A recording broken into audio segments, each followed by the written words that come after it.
motivation. Mais personne n'aime attendre. On veut des résultats vite, très vite. On veut voir l'argent tomber, le corps changer, les abonnés monter, le business décoller. Mais la réalité, c'est que les résultats prennent du temps. Et c'est justement dans cette période de silence, lorsqu'il ne se passe rien, que la plupart abandonnent. Aujourd'hui, on va parler de comment rester motivé même quand les résultats refusent d'arriver. Il existe une phrase que j'aime beaucoup. Le succès ressemble beaucoup à un glaçon qui fond. Tu le mets sur la table, tu le regardes pendant 10 minutes et tu as l'impression qu'il ne bouge pas. Mais une fois qu'il commence à fondre, tout s'accélère d'un coup. C'est la même chose avec tes progrès. Tu travailles, tu essayes, tu te donnes à fond, mais tu n'as pas encore atteint la température où tout commence à se transformer. Beaucoup de personnes que tu admires aujourd'hui sont passées par cette période de vide total. Par exemple, Jack Ma, le fondateur d'Alibaba, a été refusé à plus de 30 emplois. Même KFC ne voulait pas de lui. On lui répétait qu'il n'était pas assez bon, pas assez intelligent, pas assez qualifié.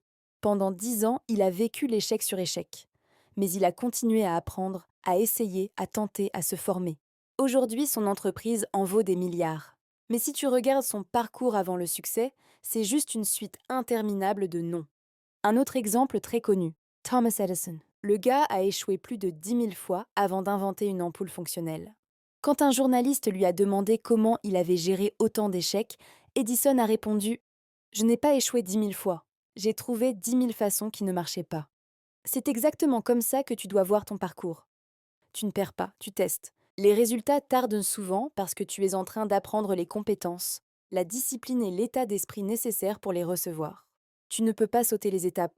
Tu ne peux pas devenir maître d'un domaine sans passer par la phase où tu te sens nul. C'est normal, c'est le processus. La motivation ne doit pas venir des résultats, parce que les résultats ne vont pas venir tout de suite. La motivation doit venir de ton identité. Tu ne vas pas courir tous les matins parce que tu veux perdre 10 kilos. Tu vas courir parce que tu es devenu quelqu'un qui prend soin de son corps. Tu ne vas pas créer du contenu tous les jours parce que tu veux 100 000 abonnés. Tu vas le faire parce que tu es devenu un créateur. Tu ne vas pas construire ton business parce que tu veux devenir riche. Tu vas le faire parce que tu te vois déjà comme un entrepreneur. Un jour, Steve Jobs a raconté que pendant les premières années d'Apple, l'entreprise allait tellement mal qu'ils étaient à deux doigts d'abandonner. Mais il a continué parce qu'il croyait profondément à une chose. Il savait qu'il était sur Terre pour créer quelque chose d'important. Ce n'était pas une question d'argent, de vue, de vente, simplement une question d'identité. Je dois le faire parce que c'est qui je suis. Quand les résultats tardent, rappelle-toi une chose. Tu es en train de planter des graines. Tu ne peux pas planter un manguier aujourd'hui et vouloir manger les mangues demain. Mais tu peux arroser l'arbre, protéger la graine et faire confiance au processus. Même Cristiano Ronaldo a passé des années où il regardait les autres joueurs briller pendant que lui dormait dans une chambre partagée avec zéro argent de côté. Il s'entraînait plus que tout le monde alors qu'aucun résultat ne prouvait qu'il allait devenir une légende. Il croyait en son travail avant que le monde y croie. Quand tu traverses une période où rien ne bouge, fais attention à un piège. Ne confonds pas lenteur et absence de progrès. Tu n'es peut-être pas encore payé, tu n'es peut-être pas encore reconnu, mais tu es en train de te transformer. Tu es en train de devenir la personne capable d'atteindre le résultat. Ce processus ne se voit pas, mais il agit. Comme les racines d'un arbre, elles poussent sous terre avant de sortir à la lumière. Pour rester motivé, tu dois créer un système.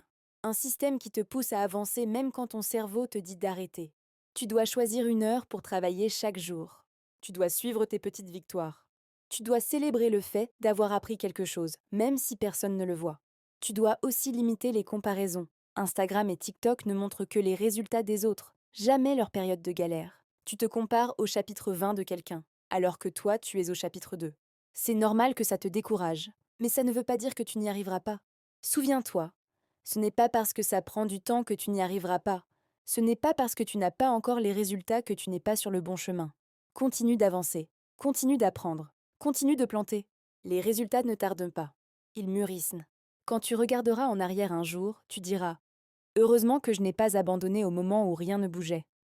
Et c'est ce jour-là que tu comprendras que la réussite n'était pas dans le résultat, mais dans la personne que tu es devenue pendant l'attente.